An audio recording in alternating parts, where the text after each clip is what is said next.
L'actualité est vraiment très, très, très riche en ce moment. Elle est même complètement folle. Elle est presque débridée. Je me rends compte que pour que les choses soient claires, il faudrait que je puisse vous parler presque en continu d'une longue histoire du temps. Et en même temps, l'idée, c'est de faire une brève histoire de temps.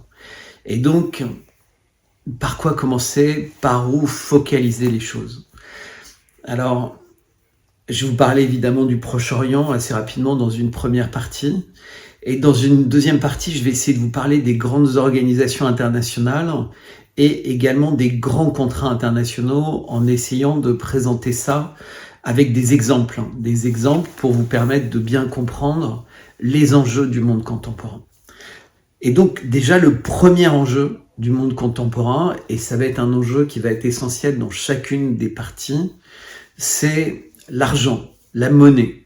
On est dans un monde dans lequel l'argent est roi. Ceux qui peuvent en imprimer et où leur argent continue à avoir de la valeur ont évidemment un avantage compétitif énorme sur les autres. On voit bien les Américains peuvent imprimer au cours des dernières années des milliers de milliards de dollars. Ça n'a pas d'impact sur le cours du dollar. En revanche, ça a un impact parce que ça appauvrit les gens pauvres aux États-Unis, donc qui doivent travailler plus, 2 ou 3 jobs, qui doivent constamment s'endetter plus, parce que ça a des conséquences sur l'inflation qui va plus vite que leur capacité à gagner plus d'argent, d'autant qu'il y a une immigration folle. Donc pour tout ce qui est bas salaire, il y a une compétition qui est de plus en plus élevée, et en plus l'intelligence artificielle ne facilite pas les choses. Et il y a également pour les riches, en fait, de plus en plus d'argent. C'est-à-dire qu'on peut se dire, mais il devrait y avoir une crise pas possible entre les guerres, entre les surproductions de tours, entre la période du Covid. Et bizarrement, les marchés financiers ne se sont jamais aussi bien portés. Et ben, ils se portent extrêmement bien parce que contrairement au fantasme qu'on avait raconté à tout le monde en disant il faut créer des milliardaires parce que grâce aux milliardaires, l'argent ruisselle par le bas, et ben non, c'est l'inverse qui se passe. En fait, quand vous avez des milliardaires, et ben ils ont des consultants en stratégie. Alors, on a beaucoup parlé de McKinsey, ils ont des consultants en taxes, entre guillemets, donc qui leur permettent de payer le moins d'impôts, donc des consultants pour avoir une bonne stratégie d'optimisation de leurs investissements et une bonne stratégie d'optimisation de la localisation de leurs flux financiers. Et en fait, l'argent ruisselle vers eux. C'est-à-dire que l'argent qui est créé, et ben, si vous avez 90% de gens pauvres ou pas très aisés et 10% de riches ou de milliardaires, et ben, vous allez avoir 95%. Et pas 90%, 95% de l'argent qui va vers ces 10% de gens aisés ou riches et 80% de ce total qui va aller vers le 1% des gens les plus riches. Ce qui fait qu'au cours des dernières années, on a des fortunes qui ont augmenté de façon considérable. Prenons juste le cas de Louis Vuitton, pendant la période du Covid où forcément les gens faisaient moins la fête, ils avaient moins envie de s'habiller, ils avaient moins envie, le cours de bourse n'a jamais arrêté d'augmenter. Pourquoi? Parce qu'en fait, il était possible d'emprunter de l'argent en étant payé pour emprunter de l'argent, qui même en faisant des investissements qui n'étaient pas très rentables, rapportait. C'est-à-dire, vous étiez payé pour emprunter de l'argent, ça paraît absurde, mais c'était comme ça. Et comme vous aviez, malgré les difficultés du business, quand même une perspective de faire des bénéfices compte tenu de la diversité des marchés sur lesquels vous étiez présent, etc. Et donc, en fait, les gens riches étaient dans une espèce de pierre philosophale, c'est-à-dire que les crises, les guerres, maintenant, tout leur apporte. En fait, ils transforment la merde de la société en or pour eux. Et d'où leur volonté sans cesse de créer plus de merde autour de nous, plus de malbouffe, plus de guerres, plus de crises, plus de conflits entre les populations autochtones et les populations immigrées, plus de haine entre les ex-populations immigrées qui ont émigré parce que finalement la promesse n'était pas tenue ou dont la famille à tel ou tel endroit, quasiment comme esclaves. Et ça se passe à l'échelle des pays, évidemment ça se passe entre pays, et ça se passe entre blocs de pays. Donc la première chose, c'est la monnaie, donc ceux qui contrôlent la monnaie, ceux qui contrôlent les flux financiers, et ceux qui contrôlent les taxes, et donc les grosses opérations financières de croissance, deviennent plus riches et appauvrissent considérablement les plus pauvres. C'est-à-dire qu'il n'y a pas de transfert de richesse des personnes riches vers les personnes pauvres. Il y a éventuellement des transferts de richesse entre très riches. Et c'est tout. Point barre. Et c'est l'État qui va devoir être un espèce d'État-providence pour s'occuper des plus pauvres, parce que ce ne sont pas les riches qui le font.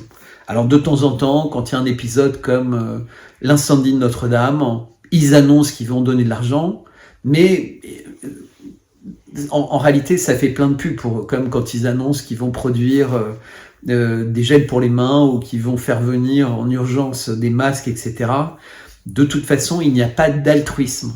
Je ferai d'ailleurs un jour ou l'autre des capsules sur la philanthropie dans le domaine de l'art, sur les fondations des grandes fortunes, et vous verrez, c'est des opérations de blanchiment, sont des opérations de transfert de fortune et entre héritiers, et aussi c'est souvent même des magouilles entre guillemets avec des notions de conflit d'intérêts, puisque le marché de l'art n'est pas un marché régulé, contrairement au marché des actions. Et donc, c'est possible d'être celui qui a un rôle sur la vente de quelque chose, sur la promotion de cette chose, sur l'expertise de cette chose, sur la mise en musée de cette chose et sur l'achat de cette chose. Et donc, vous pouvez artificiellement faire monter la cote et espérer qu'une partie du stock, entre guillemets, de l'artiste dont vous artificiellement vous faites monter la cote, enfin pas vraiment artificiellement mais en trichant, va accompagner. Donc vous avez le monde de l'argent, et c'est un monde qui fonctionne par consanguinité entre soi. Et on voit bien que ça a un impact très fort, par exemple, sur une notion de corruption. Et donc on pourrait parler de l'affaire Epstein, mais on pourrait parler de tas d'affaires, l'affaire Strauss-Kahn, etc. Puisque toutes ces affaires de corruption, à un moment ou un autre, il y a du sexe plus ou moins sale, plus ou moins intéressé, plus ou moins lié au monde de la politique, au monde de l'entreprise. Et finalement, à nouveau, on peut s'interroger sur qui tire les ficelles, pourquoi c'est fait, quel est l'agenda derrière, qui a envie, entre guillemets, de créer des dossiers sur tous les hommes politiques et sur tous les businessmen importants pour éventuellement activer ces dossiers à des moments importants pour obtenir d'eux qu'ils auront telle ou telle attitude. Donc ça, c'est le monde de l'argent. Le deuxième monde qui fait tourner l'économie, parce que l'argent, c'est souvent du papier, il est déconnecté depuis longtemps d'une valeur tangible, comme l'or, comme l'argent, ou même comme des biens réels, des maisons, des terres, etc. Pour être sur du vent, en fait, entre guillemets. Il est fondé sur la réputation et la capacité qu'un groupe de banquiers central s'autoprotège et finalement fasse la pluie et le beau temps. Alors on avait vu à une certaine époque, c'était pas vrai, puisqu'on avait des gens comme Soros qui avaient une capacité de vie ou de mort sur les monnaies. Il a fait des fortunes considérables en jouant par exemple contre la livre sterling. Aujourd'hui, ce serait plus possible, parce que de toute façon, les gens comme Soros ont pris en réalité le contrôle des États grâce à leur fortune, grâce à leur réseau, mais également grâce à des fondations qu'ils ont créées avec cet argent à flot pour s'offrir finalement quasiment tous les journalistes du monde et un grand nombre d'universitaires influents avec ce qui s'appelle Open Society. Et quand vous avez le contrôle de la presse, directement ou indirectement, le contrôle de grands médias avec d'autres amis milliardaires de vos réseaux, quand vous avez le contrôle ou l'amitié de chefs d'État importants parce qu'ils savent que vous êtes un personnage incontournable, eh ben votre fortune est garantie. C'est-à-dire que tout ce que vous allez dépenser devient un bon investissement. Et d'ailleurs, les États ne s'y trompent pas, Parce que quand une organisation comme celle de Soros arrive chez eux, ils font tout pour essayer de les empêcher de prendre racine et de s'installer, parce qu'en général, ça veut dire à plus ou moins long terme une révolution de couleur. Alors on a aussi des organisations d'État qui ont ce rôle, comme USAID, mais même des pays comme la France ont des organisations de ce type dans les différents pays du monde où on a envie vraiment de garder une place importante. Alors ça peut être aussi notre armée. Et bref, la première chose, c'est la monnaie. Et d'ailleurs, en parlant de pays où on veut garder de l'importance, le franc CFA et a toujours été pour la France une manière de garder une influence très nette en Afrique. Vous voyez, le sujet de la monnaie, c'est un sujet extrêmement vaste et un sujet dans lequel maintenant on a la problématique de la monnaie numérique qui arrive et l'Europe est en train d'avancer au galop dans cette direction, mais on sait que tous les pays également avancent dans cette direction. Alors, pourquoi est-ce qu'ils avancent dans cette direction? Parce qu'aujourd'hui, la monnaie numérique, quelque part, elle est entièrement contrôlée par les Américains avec le SWIFT. C'est ce qui permet de faire des transactions entre pays. Donc, les pays ont leur monnaie, qui est la partie papier. Et il y a des lignes électroniques de cette monnaie, mais qui sont essentiellement à l'intérieur du système d'échange international, qui est le système SWIFT. Donc, pour un pays, à part l'Iran et depuis peu la Russie, en fait, depuis l'opération spéciale, évidemment la Corée, c'est extrêmement difficile, pour ne pas dire impossible, d'être dans le SWIFT. Alors, je vous rappelle que le pape Benoît XVI a été démissionné par l'État profond américain, et en particulier Obama, mais pas que Obama, donc ce serait aussi le sujet d'une capsule, pour être remplacé par le pape François. Et si vous suivez un peu les affres de la religion catholique, on a quand même un pape François qui est un pape très étonnant, puisqu'il a pris position sur l'injection est un acte d'amour, et il a pris des positions extrêmement étranges sur des sujets qui, a priori, ne concernent pas l'Église. Et ça paraît pas véritablement surprenant, puisque c'est un pape jésuite. Et les papes jésuites, les jésuites, en fait, c'était l'armée du Christ, entre guillemets. Donc il y avait l'église classique, entre guillemets, du Vatican. Donc, et il y avait les intellectuels, les jésuites, donc c'est des ordres, on a les jésuites, les bénédictins, carmélites, etc. Il y en a plein.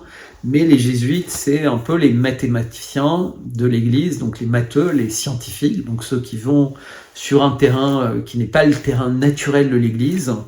Et là, on pense à l'Inquisition, à toutes ces choses-là, avec les scientifiques, avec Galilée, par exemple. Et donc, les jésuites, en principe, un jésuite ne peut pas être pape. Alors, celui-là était censé être malade, c'était censé être un pape de transition courte. En fait, il est en pleine forme et à chaque fois qu'on nous annonce qu'il va mal, il ressort encore plus en forme. Même s'il boite, on sent qu'il a une vitalité et une influence incroyable, à tel point qu'il envisage que l'Église puisse faire des cérémonies entre personnes du même sexe. Il se positionne, entre guillemets, sur la gestation assistée. Donc, il a recommandé des vaccins OGM, c'est-à-dire un premier pas, entre guillemets, vers la transformation de l'homme en un autre type d'homme, puisque c'est de la thérapie génie, et c'est pas véritablement naturel, puisque c'est une manière où l'homme accepte, en fait, qu'il devient un espèce de dieu, puisqu'il s'offre la possibilité de transformer la nature intime, mais intime jusqu'à l'ADN, de la personne. Donc on n'est même plus au niveau de Frankenstein, essayer de créer quelqu'un de plus parfait avec un ensemble d'autres personnes. Là, on essaie d'améliorer notre résistance, mais d'améliorer également nos capacités avec des produits entièrement fabriqués artificiellement, pour ainsi dire cousus, pour répondre à une certaine demande. Et comme le disaient ceux qui étaient véritablement les plus grands avocats de ces produits, le message, c'est finalement l'homme, c'est une machine, et ces injections sont les softwares de cette machine. Donc on comprend bien pourquoi ça intéresse au plus haut point Bill Gates, puisque c'est un métier que Bill Gates connaît. Il connaît très bien les machines, les ordinateurs. Il connaît très bien les virus qui attaquent les machines, les logiciels, etc. Et évidemment, il connaît les logiciels et la capacité de créer une dépendance. C'est-à-dire que vous n'achetez pas un logiciel qui pourra vous servir toute votre vie, et éventuellement, si vous considérez que vous aimeriez bien une version évoluée, vous allez pouvoir payer quelque chose pour faire évoluer la version. Là, en fait, vous devez acheter un abonnement à vie, ou alors vous devez payer une version très chère, mais qui ne sera pas améliorable. C'est-à-dire que si vous voulez l'améliorer, soit vous devez passer dans le système de l'abonnement, soit vous devez acheter une nouvelle version. Donc on a une espèce d'obsolescence programmée qui pourrait devenir également une obsolescence de l'homme. Donc je suis allé un peu plus sur un sujet différent, puisque ce dont je voulais parler, c'était la deuxième chose, qui est donc l'argent, l'or, les monnaies numériques, portefeuille numérique. Ce que je voulais dire, c'était le contrôle de l'identité. Donc je vous donne très très vite une anecdote, mais si vous avez 50 € en cash, vous allez le donner à quelqu'un, qui va le donner à quelqu'un, qui va le donner à quelqu'un, et cet argent, il peut passer de personne en personne, 100 personnes dans la même journée, et vous revenir, et il y a toujours 50 €. Personne n'a eu de droit de péage sur le chemin de ce billet. Personne ne s'est enrichi. Mais il y a eu 100 transactions financières qui ont eu lieu, et ça a fait tourner l'économie. Maintenant, si vous utilisez une carte bancaire, vous allez à chaque fois avoir un frais. Donc vous donnez 50 €, mais la personne, elle va recevoir 49 € pour simplifier. Il y a eu 1 € de frais. Et ainsi de suite. Et donc si vous faites 100 transactions, en réalité, aux alentours de la 60e ou 65e, il n'y a plus d'argent. C'est-à-dire, c'est pas comme ça que ça se passe, mais si à chaque fois les 50 €, il va falloir les compléter, mais à la fin, vous avez complété 50 €. Et donc, les 50 € du départ ont disparu.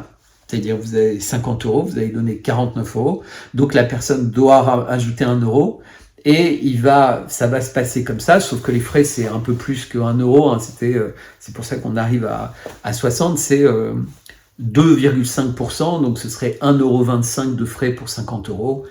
Et donc, en fait, vous vous rendez compte qu'après une quarantaine de transactions, il n'y a plus d'argent. Et donc, en fait, vous n'avez fait dans le système qu'enrichir la banque. C'est comme un casino. C'est-à-dire que l'économie où on n'utilise pas des billets, ou de l'or, ou de l'argent réel, ou même des bitcoins, c'est une économie dans laquelle il n'y a qu'un seul acteur qui gagne, c'est la banque. Et ça veut dire que plus on est dans une société de consommation, plus la banque gagne. Donc déjà, la banque, elle gagnait avec le système tel qu'il est construit, donc grandes entreprises, monde financier, etc., options, dette des États, puisque les États payent quand ils empruntent aux acteurs privés des taux d'intérêt. Donc on se rend compte que la banque est la seule à gagner. Et avec la monnaie numérique, il va s'ajouter quelque chose à ça. Avec la carte bleue, on pouvait éventuellement, si vous n'aviez plus d'argent, bloquer la carte bleue. Mais c'était très compliqué pour aller vous confisquer l'argent à la banque. C'était faisable, l'argent pouvait être gelé, etc. Mais disons que c'était pas simple. Et puis il y a toujours la possibilité de ne mettre de l'argent qu'en créditant au fur et à mesure des besoins. Donc en faisant passer l'argent d'un compte à l'autre, etc. Si vous aviez envie d'éviter d'avoir cet argent confisqué. Mais s'il n'y a plus de monnaie papier réelle et de monnaie mix entre papier et déposé à la banque, mais qu'on passe à la monnaie électronique, qui est uniquement dans les téléphones, dans des montres, dans des n'importe quoi, mais qui est finalement virtuelle, c'est-à-dire elle est jamais matérialisée par quelque chose. Et ben si cette monnaie est programmable, et ben l'État peut décider d'une part de vous suivre à la trace, c'est-à-dire qu'il va connaître toutes vos transactions, l'heure où vous avez fait les transactions, qu'est-ce que vous avez fait avec votre argent, ce qui n'est pas possible aujourd'hui. Alors on peut un peu avec la carte bleue, mais comme il y a le mixte, vous pourriez très bien tirer de l'argent dans une machine à sous n'importe où dans le monde, et après, tout le reste de vos dépenses vont se passer en cash. Mais avec cette notion d'argent électronique numérique, on peut vous suivre complètement, on peut savoir quelle est votre attitude, mais surtout on peut vous confisquer l'argent à tout moment. C'est-à-dire cet argent peut être rendu obsolète, voire même il peut être rendu périmable à la demande des États. Et c'est un peu ce qui s'est passé pour les Russes au moment de leur opération spéciale, puisque les pays occidentaux de l'OTAN, pour simplifier, la Suisse, ont décidé de geler des centaines de milliards d'argent russe. Voilà. Donc ça, c'est une direction dans laquelle on va, mais on n'y va pas que dans le domaine de la monnaie. Tout à l'heure, j'évoquais les vaccins. On y va également, on va parler de portefeuille numérique, et c'est cette volonté de tout contrôler. C'est-à-dire où est-ce qu'on aura le droit d'aller, comment on aura le droit de dépenser notre argent, à quel rythme on aura le droit de le dépenser, quel type de pollution correspondront à la manière avec laquelle on le dépense, puisqu'évidemment tout ça va être lié au climat, mais ça va être lié également à la santé. C'est-à-dire que si vous êtes bien vacciné, vous aurez peut-être des bonus, ou vous aurez des boîtes qui vous feront des cadeaux. Vous irez manger un burger dans une chaîne connue aux États-Unis, elle vous offrira pour 15 € d'achat un burger en plus, alors que si vous n'êtes pas bien vacciné, elle vous refusera chez elle, ou éventuellement elle vous vendra pour 3 fois le prix de la nourriture à emporter, que vous n'aurez le droit de manger que dans un espèce de parc avec plein de caméras autour pour vérifier que vous poussiez un pas sur quelqu'un, que vous êtes dans un espèce de carré, enfin bref. On peut tout imaginer, il y avait eu beaucoup de personnes qui s'étaient amusées d'ailleurs à faire des espèces de films d'anticipation sur un monde qui va dans ce sens-là. Donc avec monnaie numérique, passeport santé numérique, évidemment passeport numérique pour se déplacer dans les différents pays, et passeport climatique, c'est-à-dire pour simplifier, à la naissance, un individu normal va avoir le droit à un certain nombre de crédits. Et si une fois que vous avez utilisé tous vos crédits, soit un de vos proches vous en donne, soit c'est l'euthanasie, soit vous êtes installé dans un camp, etc. Soit vous trouvez le moyen d'en gagner d'autres, enfin en sacrifiant d'autres choses. Donc il y a pareil, c'est toujours des choses où Hollywood nous prépare en fait. Il nous prépare, il nous conditionne à ce que va être la vie suivante. Donc il y a l'argent.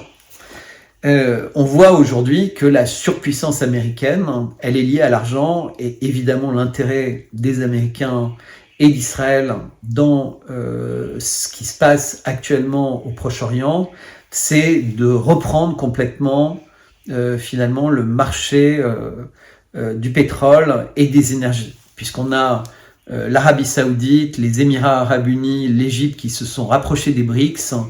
Évidemment, c'est pas acceptable puisqu'on a un espèce de pôle très compétitif qui se crée et qui va déstabiliser le dollar, même s'il n'y a pas cette volonté des BRICS de créer une monnaie compétitive du dollar, mais surtout de faire en sorte que chaque pays puisse avoir une monnaie qui fonctionne par elle-même et qui donne à chaque État, finalement, le pouvoir d'utiliser sa monnaie pour ses transactions.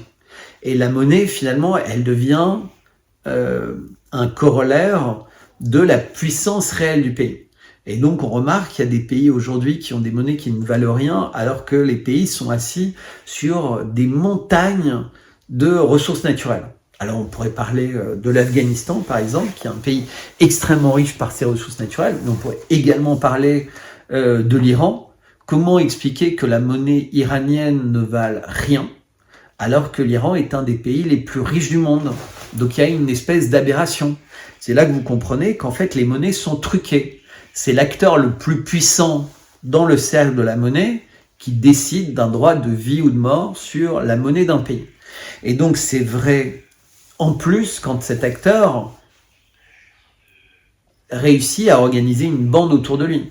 Là en l'occurrence le dollar, plus l'euro, plus le yen, plus le franc suisse, ne reste que le yuan, qui est une toute petite partie du marché international. Et il y a une vraie inertie à changer ça. C'est-à-dire que la Chine ne peut pas passer du jour au lendemain, même si sa puissance économique est plutôt de 15 ou 20% de l'économie mondiale. Donc sa monnaie devrait représenter ça dans la balance des échanges internationaux, si on était dans un système juste et équilibré. Et en réalité, ça devrait représenter beaucoup plus, puisque le marché chinois en tant que tel est considérable et il grandit à une vitesse véritablement importante, même si on a des crises possibles énormes dans le domaine de l'immobilier, mais les Chinois s'en sont très très bien sortis, puisqu'ils ont réussi à faire faillite à des boîtes immobilières considérables, mais la faillite s'est organisée sur 2 ou 3 ans, et les Chinois ont nationalisé les biens, et les pertes se sont passées sur les marchés financiers à l'intérieur. Donc ils ont commencé à bien comprendre, entre guillemets, comment contrer les pilules empoisonnées de l'Occident. Alors là où je voulais en venir par rapport au pétrole, donc au flux pétrolier, c'est que, et d'une manière générale aux matières premières, c'est qu'on sait très bien que les routes du pétrole, qui restent le sang de l'économie mondiale, passent par le canal de Suez principalement. Il y a également un projet de canal Ben Gourion en contournant le Sinaï et en passant par Gaza, et qui permettrait de doubler, entre guillemets, la taille le potentiel du canal de Suez, et donc qui renforcerait considérablement la puissance d'Israël, d'autant qu'Israël a clairement l'intention, en faisant son nettoyage ethnique, et je pèse mes mots en le disant, de Gaza, puisque maintenant ils annoncent qu'en fait ils vont racheter une partie de la dette de l'Égypte, si l'Égypte en contrepartie accepte d'accueillir les millions d'habitants, les 2 300 000 habitants qui sont quasiment des morts-vivants dans le ghetto de Gaza, cette petite bande de terre qui devrait être magnifique, qui devrait être richissime à cause du gaz qui est au large, et il y aurait beaucoup plus de gaz si on était dans les frontières de 67, puisque la bande de Gaza s'étendait beaucoup plus loin vers le nord, et donc l'essentiel des champs gaziers d'Israël serait dans l'escarcelle de Gaza. Donc on voit qu'ils ont perdu beaucoup. D'ailleurs, on se pourrait presque se demander anecdotiquement si le nom Gaz A à voir avec A du gaz. Gaz A du gaz, mais c'est vraiment presque un pied de nez à la géopolitique contemporaine. Bref, on a des gens qui sont véritablement dans une situation horrible. Ils sont dans un ghetto depuis très longtemps. En réalité, depuis 2005, il y a eu, en 18 ans, il y a eu 6 guerres. Cette guerre est la plus dure, puisqu'il y a eu déjà plus de bombes sur Gaza que pendant toutes les autres réunies en 4 semaines. Il y a eu évidemment plus de morts que pendant toutes les autres guerres réunies, mais surtout, il y a quelque chose, alors depuis des guerres depuis 2005, mais surtout il y a quelque chose de très particulier, c'est que le blocus est tel, et sur une telle durée, que les hôpitaux n'ont plus d'anesthésie. Donc quand vous avez un bébé avec des fractures ouvertes, déplacées, etc., remettre ça en place, la douleur, sans anesthésie, sans antiseptique, sans calmant pour la douleur après, etc., c'est un cauchemar. Quand dans le même temps, l'eau n'est plus potable, qu'il n'y a pas d'eau pour se laver, qu'il n'y a pas de nourriture, qu'il n'y a rien du tout, que tout ça est visible, parce que pour l'instant, il y a encore des gens qui ont le courage de faire des images, même si des dizaines de journalistes ont déjà été tués, donc que ce soit des journalistes professionnels ou des journalistes citoyens, y compris des familles de journalistes, comme un journaliste d'Al Jazeera qui a retrouvé toute sa famille morte. Mais bizarrement, en fait, il y a 2 types de morts. Il y a les morts de la volonté des terroristes, et ça c'est horrible, parce qu'ils sont venus pour tuer des femmes et des enfants. Version d'Israël. Et il y a des morts qui sont des victimes collatérales. Donc celui qui les tue ne voulait pas les tuer. Il voulait tuer quelqu'un d'autre. Et pour tuer cet autre qui est un terroriste, infâme, qui doit absolument être tué parce que c'est une des personnes les plus épouvantables et les dangereuses de la Terre, etc. Évidemment, puisqu'on vous explique qu'il fait retirer les bébés, qu'il les mange en violant la maman, en arrachant les yeux du papa, etc. Et tout ça, il faut croire sur parole. Évidemment, c'est à chaque fois la même chose. Il s'était passé la même chose avec les chrétiens d'Orient et Daesh, mais d'un seul coup, ces gens-là devenaient sympas quand il s'agissait de virer Bachar el-Assad, etc. Je ne vais pas vous refaire un cours de géopolitique, mais voilà, c'est des victimes collatérales. Et les gens qui vous disent ça, alors je ne vais pas citer leur nom, vous les voyez sur les plateaux, c'est toujours les mêmes. Donc ils sont toujours dans les causes foireuses, horribles, abominables. Donc ils ont un très grand cœur pour dire il faut qu'on accueille le monde entier en France, on ne peut pas refuser cette misère, on doit accueillir, etc. Maintenant, les mêmes expliquent que ce qui se passe en Israël, ça risquerait de se passer chez nous. Donc en faisant ce qu'ils font, en légitimant les actes horribles d'Israël, ils attisent le feu chez nous, parmi ces communautés qui sont arrivées, et qu'on n'est plus en capacité aujourd'hui, compte tenu de notre endettement, compte tenu de notre structure industrielle, de traiter dans de bonnes conditions. Et donc, on voit bien toutes les contradictions de ces personnes qui sont en fait des fossoyeurs, des destructeurs du pays, mais qui réussissent, avec leurs artifices de langage, à passer pour sympathiques. Donc, ces gens-là ne le sont pas. Alors, je vais juste revenir en arrière, le 7 octobre. Et le 7 octobre, effectivement, très vite, les Israéliens ont dit, voilà, on commence la guerre, c'est une guerre qui ne s'arrêtera pas, et c'est notre 11 septembre. Et d'ailleurs, tous les jours, depuis 4 semaines, ils rappellent cette date. Parce qu'en fait, le 11 septembre, c'est une date, la terre entière se rappelle ce qu'ils faisaient le 11 septembre. Et personne n'oubliera tous les gens qui ont vécu. Et des gens comme moi, dès qu'ils ont entendu parler du passeport retrouvé intact, quand ils ont vu les tours tomber, plus la 3e tour alors qu'aucun avion n'avait atteint, plus le Pentagone dont on n'a pas trouvé les moteurs, plus, j'ai fait une capsule longue sur le sujet, le 11 septembre, Inside Job, Ben Laden, l'idiot utile du système. Je vous rappelle qu'il n'a jamais reconnu la paternité des attentats. Évidemment, comme il n'aime pas les États-Unis, il n'était pas mécontent. Mais il n'était pas mécontent, mais il était surtout terrifié. Ben Laden n'est pas complètement débile. Il sait que, un peu comme pour Pearl Harbor, cet attentat allait réveiller le géant américain et donner envie aux géants américains de prendre des libertés en termes de guerre préventive, de destruction, etc., qui allaient être considérables. Et depuis 2001, qu'est-ce qui s'est passé ? L'État américain a pris effectivement ces libertés. Il a pris les libertés vis-à-vis de ses citoyens, le Patriot Act, qui permet de contrôler librement, sans passer par un juge, les communications, les groupes, les clubs, les sociétés secrètes, pas secrètes, etc. Bref, ils ont le droit de savoir, mais pas que à l'intérieur des États-Unis, avec la NSA, ils ont le droit de savoir ce qui se passe partout. Alors Israël se permet la même chose, mais jusqu'à là, ils n'avaient pas vécu de 11 septembre, mais ils ont vécu l'Holocauste, et ça leur permet beaucoup de liberté. Ils les prennent d'ailleurs. Et si vous les critiquez, c'est que vous êtes un infâme. C'est-à-dire qu'on n'a pas le droit de parler des faits quand ça concerne Israël. Et en France, d'ailleurs, des sénateurs veulent changer la loi, c'est-à-dire qu'il sera même plus possible de critiquer Israël. Et donc on arrivera dans la dialectique d'un certain nombre de personnes, d'hommes politiques, d'ambassadeurs, etc., israéliens, qui disent, mais en fait, les gens qui ne nous aiment pas, on a intérêt à les tuer parce qu'ils pourraient devenir un jour des terroristes contre nous.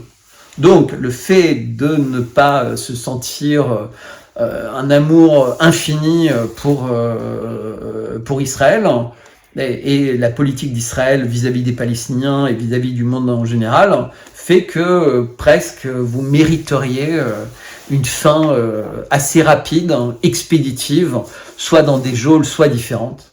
Et réellement, quand on en arrive à ce type de langage à la télé, sur des chaînes de grande écoute, etc., on se dit c'est déconcertant.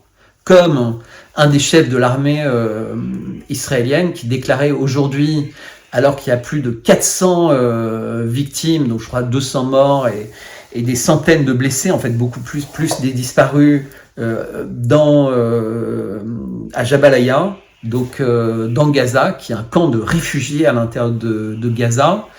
Eh ben, il explique que, en fait, ils étaient en train de rechercher quelqu'un, ils savaient que la personne était là, et il n'était pas question de prévenir qu'ils étaient là, et ils ont largué 5 bombes énormes au milieu de femmes, d'enfants, d'adultes qui vivaient et qui n'étaient pas du tout en mesure d'imaginer que ça allait leur arriver, parce que en général, sur tous les plateaux, on explique que l'armée d'Israël, au petit nom fort sympathique de Tsahal, est censé prévenir et ne jamais tirer sur des lieux civils sans avoir prévenu un peu au préalable les habitants de partir, puisqu'en fait c'était pas eux la cible, c'était soit une cache d'armes, soit un tunnel, soit quelque chose.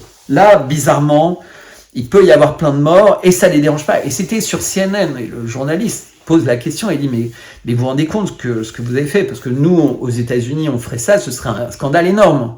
On se rappelle de cérémonies religieuses en Afghanistan, puisque l'Afghanistan a été détruite, non parce qu'ils étaient liés au 11 septembre, mais parce qu'ils refusaient de remettre Ben Laden aux Américains, Ben Laden qui était là-bas. Et le Mollah Omar disait, mais moi je veux bien éventuellement vous remettre Ben Laden, mais si vous m'apportez les preuves qu'il est coupable. C'est un peu ce qui se passe avec Assange. Sauf qu'avec Assange, même s'il n'y a plus rien de responsabilité qui justifiait qu'Assange soit en prison, puisqu'on l'avait accusé de viol, puis, il est resté en prison. Au fur et à mesure, la loi américaine a changé. Donc, le moment où Assange s'est retrouvé quasiment enfermé, en fait, si les fausses accusations avaient été tout de suite descendues, bah, il serait libre. Mais les années de prison d'Assange font qu'il s'est retrouvé en étant toujours en prison à un moment où la loi permettait aux Américains d'envisager de l'extrader. Bah, les Anglais ont quand même eu cette espèce d'élégance de suivre tout le processus. Et puis en réalité, je pense que tout le monde est content aux États-Unis également que Assange croupisse dans une prison. En réalité, ils n'ont pas véritablement envie qu'il soit extradé, puisqu'il y aura un procès, et dans ce procès, eh ben, Assange, déjà, il aurait des conditions sans doute d'emprisonnement nettement meilleures, il aurait des avocats, et très vite, ça deviendrait finalement le procès de l'État profond américain, le procès des États-Unis, et ça, les Américains n'en veulent pas. Donc il faut bien réaliser, pour tous les gens qui sont inquiets de l'extradition d'Assange et tous les gens qui se battent pour empêcher l'extradition d'Assange, que c'est, à mon avis, pas la meilleure idée, puisque Assange pourrait, dans le cadre d'un procès public aux États-Unis, obtenir ça. Alors évidemment, les Américains ne sont pas dupes, et compte tenu des chefs d'accusation, ils seraient capables de créer un espèce de procès type Guantanamo pour Julian Assange. Donc ils sont capables, malheureusement, parfois, de tout. Ils sont capables du mieux, parce qu'ils ont une constitution qui est magique, hein, j'en parle souvent. Hein. Premier amendement, liberté de parler, liberté évidemment de penser. Si on est libre de parler, on est libre de penser. Et liberté de port d'armes, mais pas un port d'armes pour se défendre et se battre, un port d'armes pour reprendre le pouvoir par la force si un dictateur essayait de toucher au premier amendement. C'est-à-dire revenez sur la liberté de penser et de parole. Donc j'étais sur le gaz et le pétrole, donc c'est la volonté de contrôler cette zone-là, de remettre au pas très très vite l'Arabie Saoudite, l'Égypte, les Émirats Arabes Unis, qui étaient en train de normaliser à la fois leurs relations avec la Russie et la Chine, mais bien pire, en tout cas à court terme, avec l'Iran, puisque de toute façon, à long terme, au présent, maintenant, court terme, moyen terme, long terme, l'ennemi, c'est la Russie. La Chine est un ennemi, mais je ne suis pas sûr que les Américains aient totalement perçu qui était Xi Jinping et ce qu'était en train de faire Xi Jinping. Je pense qu'ils sont encore dans l'espèce de rêve de la capacité qu'a eu le World Economic Forum et d'une façon générale l'État profond américain de pénétrer complètement la Chine, essentiellement pendant les années Hu Jintao, qui était le prédécesseur de Xi Jinping, qui était un président chinois très mondialiste, et qui d'ailleurs à l'époque de Medvedev est le président chinois qui est responsable par son abstention, comme celle de Medvedev, du chaos en Libye. Autre pays très intéressant de cette zone, puisque c'est un pays qui pourrait être très riche et qui avait voulu, sur les questions de monnaie, Kadhafi, sortir de cette espèce d'emprisonnement par le dollar, par le franc CFA, par l'euro et finalement par ces espèces de monnaie mondiale avec des pays qui ont une situation qui se sont attribuées et qui s'accroît entre guillemets. Puisque là aussi, il n'y a pas de ruissellement vers les pays autres. On voit bien que d'une façon générale, si vous êtes dans le club des pays riches, vous devenez, pour les plus riches de ces pays, plus riches. Évidemment, pour les plus pauvres, vous êtes toujours plus pauvres. Et pour ceux qui sont au milieu, vous pouvez tomber assez vite dans la catégorie des vraiment pauvres, alors que vous aviez à un moment l'espoir d'être pas trop loin des plus riches. Mais bref, il y a du gaz, beaucoup de gaz dans la Méditerranée. Il y a du gaz qui est contesté également par le Liban. Donc on sent bien que prendre un petit bout du Liban, ce serait pas forcément une mauvaise idée pour Israël, surtout la partie où il y a le Hezbollah. Alors je vous rappelle qu'il faudra écouter attentivement à 3h vendredi, puisque Nasrallah, le mollah du Hezbollah, qui est un personnage chiite extrêmement important, qui est écouté par plusieurs centaines de millions de musulmans chiites dans le monde, va s'exprimer. Donc 4 semaines après le début de l'opération spéciale, il va s'exprimer. Et sa parole va avoir du poids et il s'amuse à faire comme un espèce de teasing pour préparer en fait son discours. Enfin, c'est pas lui, il doit avoir des personnes qui font le marketing pour lui. Donc il y a beaucoup de gaz et donc c'est assez cynique quand les Israéliens, donc Netanyahou, proposent de racheter une partie de la dette, donc d'effacer une partie de la dette énorme de l'Égypte en contrepartie de créer des camps de réfugiés au Sinaï. Imaginons qu'on trouve du pétrole ou de l'or ou du gaz ou je sais pas quel métal précieux au Sinaï. Les pauvres Palestiniens, de toute façon, à un moment, ils les noieront quelque part, mais aussi les Égyptiens et tout le monde, parce que on sent qu'il y a cette espèce de désir expansionniste qui est complètement biblique, eschatologique, de Netanyahou et de sa famille. Alors j'ai découvert récemment les racines de la famille Netanyahou, et c'est des racines qui font penser au Khazar, c'est des racines qui font penser à cette espèce de tribu, entre guillemets, qui est aussi mystérieuse que les rares traces qu'elle a laissées dans son histoire sont sanguinolentes et sanglantes. Et c'est pas pour rien que j'ai prévu d'écrire, je suis en train de finaliser un livre qui s'appelle La Table Rouge, qui n'a pas totalement à voir avec la table rouge écarlate du fameux bureau de l'Élysée auquel était agrippé Macron pour son portrait officiel. Alors j'ai pas beaucoup parlé de Macron dans cette capsule et je vais pas beaucoup en parler plus, je vois l'heure tourner, mais il est un personnage éminemment important de cette crise, puisque dans la lettre de soutien, le blanc-seing donné à Israël le 8 octobre, je pense, alors que déjà il y avait énormément de doutes qui apparaissaient de toutes parts, en Israël, partout dans le monde, parce que c'était complètement incohérent ce qui est raconté.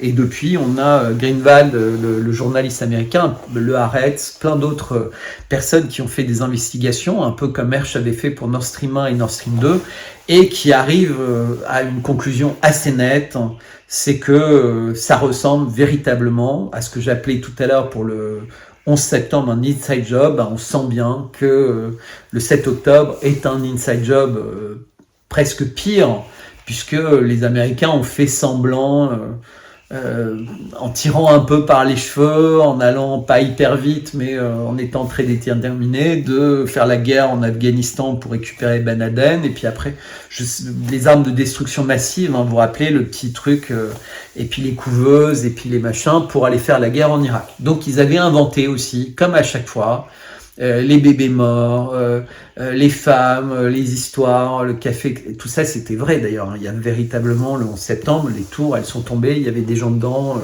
c'est indéniable, mais comment elles sont tombées, par qui réellement, il y a pas mal d'hypothèses, mais la seule qui tient pas à la route, c'est que c'est le kérosène qu'il y avait dans l'avion qui justifiait ça. Et puis alors pour le Pentagone, il faut même pas m'en parler parce que la possibilité qu'un avion rentre comme ça dans le Pentagone, que les hélices, les réacteurs disparaissent, et que les rares images qui existent, ça ressemble vraiment à un missile et que un avion en razmot à cette vitesse. Enfin bref, c'est ridicule. Donc, sachez que le pétrole est un vrai enjeu, mais pas que. Alors, je ne vais pas vous expliquer la révolution de couleur en Syrie. Elle est arrivée juste après que la Syrie ait choisi le gazoduc iranien face au gazoduc qatari. Donc, le Qatar, Hamas, Israël, machin, pas très amis en fait avec l'Iran. Et pourtant, si vous écoutez les médias, ils vous disent en permanence que le Hamas, c'est l'Iran. Mais c'est pas vrai du tout. C'est vrai que l'Iran aime pas tellement Israël. Et Israël lui rend bien, parce que je vous rappelle que toutes les sanctions que subit l'Iran depuis la nuit des temps, c'est parce qu'ils sont censés avoir une bombe atomique dans 6 mois. Alors aujourd'hui, l'Iran, il s'en fout des sanctions, il s'en fout de tout ça. Il n'a toujours pas la bombe atomique, ils l'ont peut-être pas avant je sais pas quand, mais c'est véritablement devenu une puissance régionale avec des stratégies en termes de drones, en termes de bateaux radiocommandés, en termes de machin. Ils ont vraiment la possibilité, en tout cas au niveau régional, de faire beaucoup de mal. Et c'est pas sans raison que le président iranien a dit aujourd'hui que si Israël ne s'arrêtait pas, peut-être que l'Iran disparaîtrait en grande partie, mais pour sûr, il n'y aurait plus du tout d'Israël. Et je pense que c'est pas exclu, parce que l'Iran a des milliers de missiles. L'Irak, c'est très proche de l'Iran, puisque c'est également des chiites, et ils se sont considérablement rapprochés des Iraniens au cours des dernières années. C'est-à-dire, il s'est passé l'exact inverse de la stratégie américaine en Irak, puisque c'est toujours des stratégies pour diviser. Et en fait, ce que les États-Unis ont réussi à faire, c'est créer un cercle, un demi-cercle de pays qui sont très amis, puisqu'on a le Liban avec le Hezbollah, on a la Syrie, on a l'Iran, et on a l'Irak.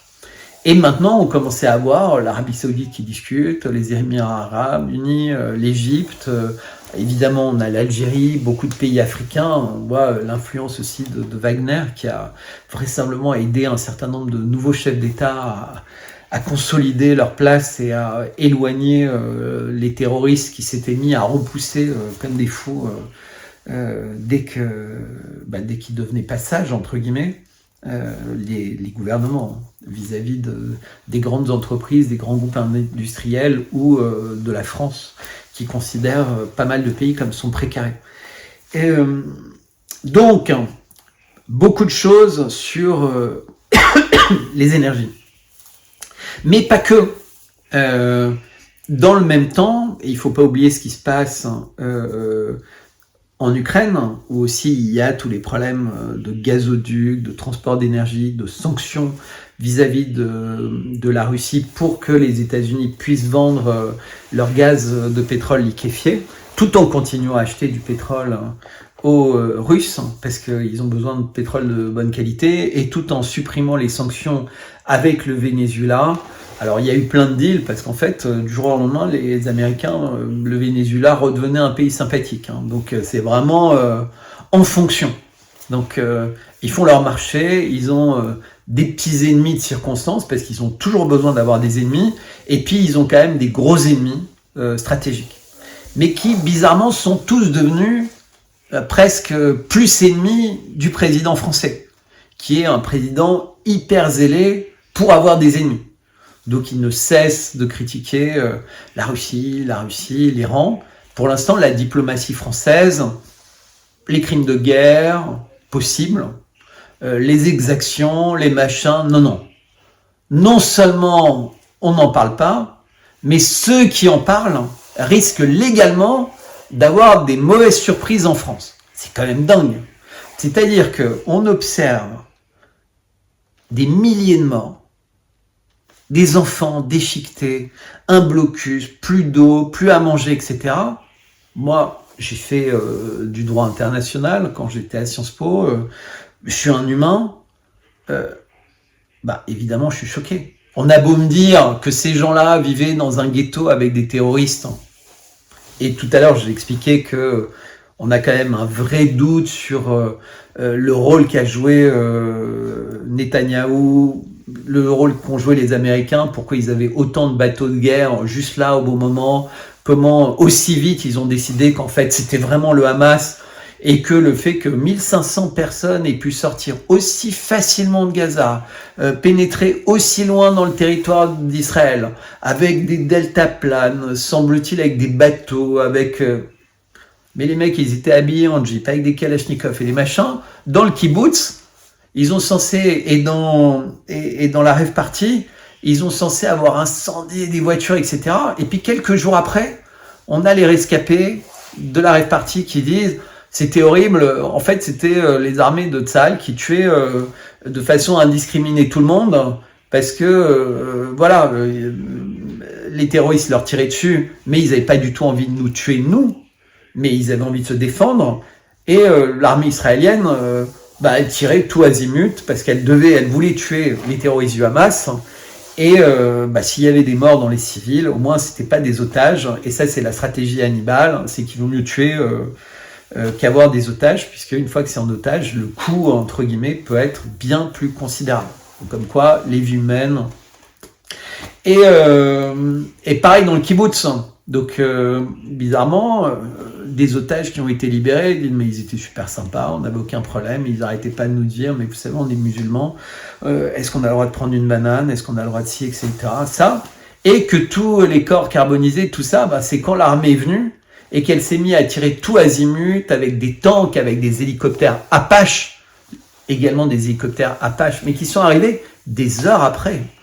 Oh là là, ils ont pu bien s'installer, les terroristes du Hamas, récupérer des otages, en rater un certain nombre, enfin perdre un peu de temps à manger des bananes et être sur place. Mais bon, tout ça, ça a été documenté, etc. Et moi, depuis le début, depuis le 7, je dis attention, piège, piège, piège.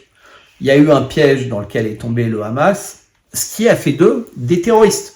Et j'étais le premier à dire, le Hamas, ceux qui ont fait ces actions sont des terroristes, ceux qui les ont commandés sont des terroristes, parce que de toute façon, on ne touche pas aux civils, les civils ne sont pas des armes de guerre, et voilà.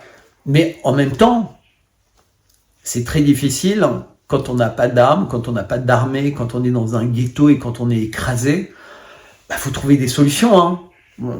Les mecs, ils ont observé que dans les laboratoires financés par les Américains et les Européens, ils créaient un virus qui avait arrêté la moitié de la planète, qui a fait des millions de morts, et qui est en train, avec le vaccin, enfin injection qui arrive après, de faire peut-être d'autres millions de morts. Circuler, il n'y a rien à voir. Alors, on est déjà en train de vous injecter pour les nouveaux trucs. Les patrons des laboratoires, Fauci, OMS, tout ça, en fait, ils ont de plus en plus de pouvoir. Donc, ils ont merdé, ils ont trahi, ils ont tué, ils ont fait tout ce que vous voulez, ils ont plus de pouvoir. Et les mecs du Hamas, ils disent moi, j'ai pas grand-chose, je peux pas faire de poison. Les mecs, c'est normal, il faut bien quand même qu'ils puissent essayer de faire quelque chose. Enfin, je sais pas moi, vous êtes père de famille, vous êtes machin. À côté, on vous prend pour des animaux humains, on vous donne à peine de quoi manger, on veut vous piquer votre pétrole et votre gaz, on vous donne de l'eau qui est pas potable, on s'arrange pour tuer tous les chefs, dès qu'il y a un chef un peu sympathique, un peu charismatique, qui pourrait faire l'union de la Palestine, et vraiment, on le tue. Donc on laisse surtout des corrompus qu'on va pouvoir utiliser, etc. Parce que autant les Américains et les Israéliens, ils semblaient savoir, les Égyptiens aussi, puisqu'ils ont prévenu, autant je pense que les Russes, les Chinois et les Iraniens ne savaient pas.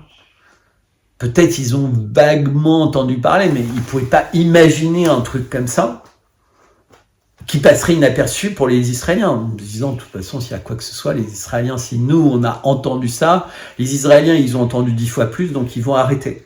Et je pense que tout le problème du mode de fonctionnement et d'analyse des Iraniens, ou ou des Russes ou des Chinois, c'est qu'ils ne peuvent pas penser comme des psychopathes qui sont capables de faire le 11 septembre ou qui sont capables de faire le 7 octobre. C'est-à-dire que personne de normal peut penser comme ça. Éventuellement, des auteurs de romans, genre Stephen King, ils sont capables de penser comme des psychopathes. Bon, c'est pas parce qu'il est hyper LGBT+, woke, qu'il déteste Elon Musk que je dis ça. Hein. Il n'y a qu'à regarder ses romans pour voir qu'il est capable de penser comme un psychopathe. Mais on a véritablement cet enjeu. C'est impossible de penser comme ces gens se sont... j'ai envie de dire, ils sont habités par le diable. Non, en fait, ils sont un peu habités par le diable si on compare avec le président français qui, lui, est totalement habité par le diable. Et donc, on en arrive à toute cette chose très eschatologique, hein, très biblique, puisqu'on a même maintenant Netanyahou qui veut réaliser la Bible. Et subitement, en cherchant dans des images d'archives, on se rend compte que tout ça, ça date d'il y a longtemps. On a les images de Macron, on a les portraits, les déclarations, etc. Et là, véritablement, maintenant, on a les Russes et les Chinois qui commencent à le lire aussi. Les Russes qui décrivent ça comme une espèce d'empire du mal. Donc ça, il l'avait dit souvent, mais avec une araignée, et que là, maintenant, il va falloir terrasser l'araignée avant qu'elle terrasse le monde. Puisque l'araignée, elle est en train d'étendre sa toile d'araignée et elle va sucer la substance de toutes les personnes de la Terre. Les Chinois disent la même chose.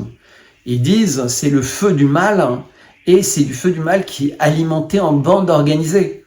Alors qu'en fait, il faudrait créer un feu du bien, mais à partager. C'est-à-dire pas faire un feu qui va embraser parce qu'il va devenir tellement grand tout ce qui l'entoure, hein, Notre-Dame, donc le trafiqué et le machin, mais un feu qui se partage. Vous savez, c'est pas la guerre du feu, c'est le don du feu, c'est parce que c'est la nourriture, réchauffer les aliments, etc. Vous imaginez, à Gaza, vous ne pouvez plus chauffer les aliments et les seules choses qui passent la frontière, c'est pas des barres de céréales ou des trucs que vous pouvez manger ou des barres de fruits ou des trucs, c'est du riz et des pâtes. Et vous n'avez plus la possibilité de faire chauffer. Il n'y a plus de gaz, il n'y a plus de pétrole, il n'y a plus de rien du tout. Enfin, réellement, c'est délirant. Alors, je pensais faire une demi-heure, j'avais encore plein de choses à vous dire. Il me reste pas beaucoup de temps, alors j'insiste encore une fois.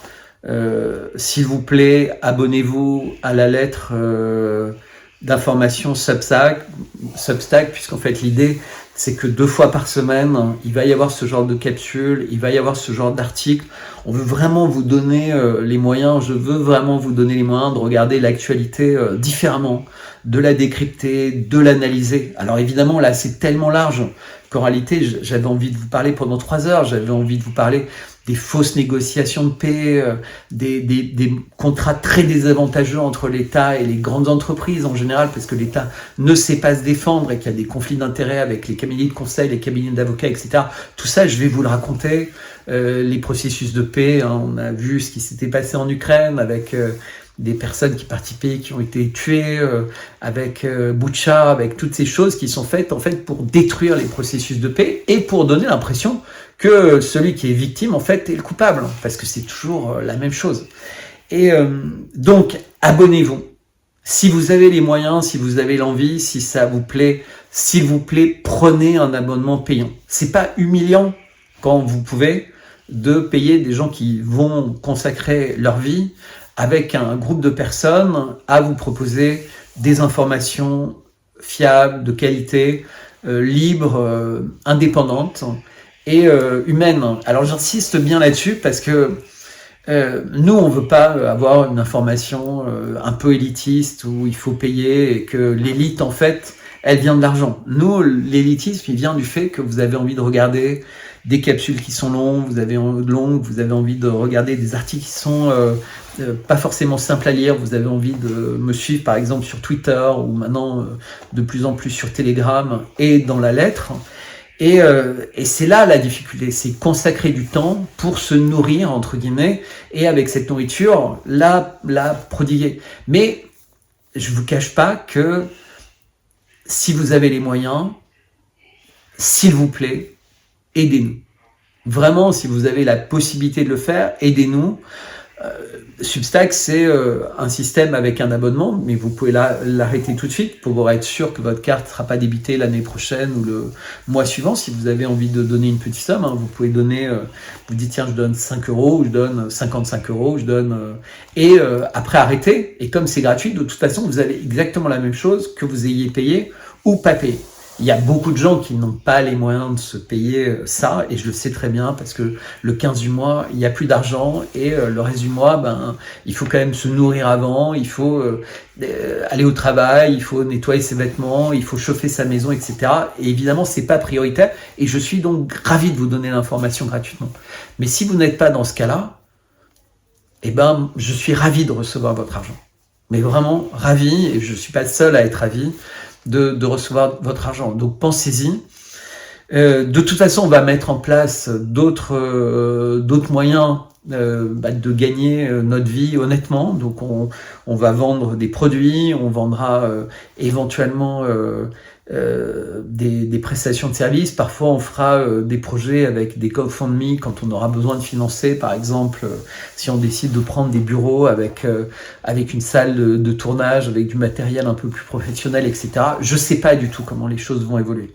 Je sais qu'on a beaucoup d'ambition, que c'est pas juste un outil de communication, un outil donc de nourriture des âmes et de nourriture des corps, avec du miel, avec de l'ail, avec des produits totalement naturels, pas transformés, et qu'il faut redécouvrir, mais redécouvrir dans la qualité, un peu comme la qualité de l'information, la qualité des produits. Et franchement, la France, c'est un pays où on trouve des produits merveilleux. Mais il y aura plein de choses. Je discute, vous savez, j'ai fait cette longue interview avec les Gilets jaunes constituants, je discute avec eux, je discute avec des gens qui sont plus de la mouvance patriote, j'essaie de discuter avec beaucoup de personnes, parce qu'en fait, on se rend compte que l'offre politique française, elle est misérable. Elle est contre un tel, pour ceci, mais uniquement pour moi. Mais aujourd'hui, et c'est pas la première fois qu'il le fait, mais Elon Musk rappelait, une fois qu'on a constaté que ce qui se passait, les enjeux du monde, c'était entre le bien et le mal, on ne peut plus comprendre le monde autrement. C'est-à-dire qu'une fois qu'on a vu que le problème c'était ça, tous les gens qui disent c'est la droite, la gauche, les républicains, les démocrates, c'est que des menteurs. Et Elon Musk le voit, puisque quand il annonce qu'il voudrait donner des systèmes Starlink aux hôpitaux à Gaza, il se retrouve avec une armée entière de gens qui lui disent « Ah, mais vous êtes antisémite, vous êtes machin, etc. » Et même quelqu'un d'aussi libre que lui est obligé de faire machine arrière en disant « Ah, mais je ne donnerai rien du tout. Évidemment, je donnerai ce système si les Américains, le Pentagone l'accepte, ça l'accepte, le gouvernement Netanyahou l'accepte, etc. » Donc bref, il ne pourra rien donner. Parce qu'aujourd'hui, entre guillemets, le pouvoir, il n'est pas partagé. Il y a un pouvoir qui est considérable entre les mains de dirigeants d'une poignée de pays. Et si, comme l'avait dit Lavrov, la Russie ne s'était pas levée pour dire stop, pour dire niet, pour dire ce que vous voulez, clairement, je dis bien clairement, il n'y aurait plus beaucoup d'espoir. Il y a quelques pays qui se sont levés et qui étaient en train de s'associer au sein des BRICS, puis au sein d'un groupe élargi des BRICS. Et vous voyez la puissance avec laquelle, pour essayer de détruire les BRICS, pour essayer de s'accaparer le plus de pétrole, plus de gaz et les routes du pétrole et du gaz, et véritablement affaiblir la Russie en affaiblissant la Syrie, en affaiblissant, parce que c'est par la Syrie que les Russes ont accès à la Méditerranée, avec Tartouf et Emin, le port et l'aéroport militaire qui sont utilisés par les Russes, qui sont vraiment importants, stratégiquement importants, et pour leurs navires de guerre, pour éventuellement des sous-marins, je ne pense pas qu'ils s'arrêtent là, mais comme le port de Sébastopol. Mais la cible, c'est l'Iran. Bon, j'ai pas parlé de l'Arménie, j'ai pas parlé de l'Azerbaïdjan, du conflit, j'ai pas parlé du Daghestan, j'ai pas parlé de la Géorgie, j'ai pas parlé de tous ces pays qui risquent d'avoir à tout moment des problèmes et des déstabilisations, mais j'ai pas non plus parlé de l'Ukraine, qui, contrairement à ce que beaucoup ont pensé, est pas du tout abandonné par les Américains. Au contraire, ils doublent la mise partout en ce moment pour véritablement faire une espèce de danse endiablée où ils espèrent perdre complètement les Russes. La grosse différence, c'est que les Russes agissent avec sang-froid. Ils agissent en plus en discutant avec les Chinois. Donc ils sont vraiment des alliés qui parlent ensemble, qui parlent avant de prendre des décisions qui peuvent avoir un impact très fort. Et donc ils évitent de faire des bêtises, de la même manière que les Iraniens évitent d'en faire, et que Hassan Nasrallah a attendu 4 semaines avant de s'exprimer ce vendredi. Alors je vous remercie, s'il vous plaît, abonnez-vous à Substack, il y aura le lien en description, j'essaie de le mettre le plus souvent possible, parce que le gros avantage, c'est que nous, ça nous permet d'avoir une base de données d'email, et donc même si on était censuré, on aura toujours le moyen, grâce aux emails, a priori, d'entrer en contact avec vous, et puis éventuellement de récupérer des téléphones ou d'organiser des réunions, etc. Donc cette base de données d'email, elle est véritablement cruciale, fondamentale. Je vous remercie de nous les donner, de faire confiance. Et je vous dis à très bientôt pour une nouvelle capsule. Donc merci de partager la vidéo, merci de la liker, merci de la commenter. Et surtout, merci d'aller sur Substack, de faire upgrade si vous en avez les moyens et de donner 5 euros, 10 euros, 55 euros, 550 euros, 1000 euros, 2000 euros, autant que vous voulez. Je vous assure que chaque centime qu'on aura, on en fera le meilleur usage pour continuer à faire ce travail avec vous. Merci.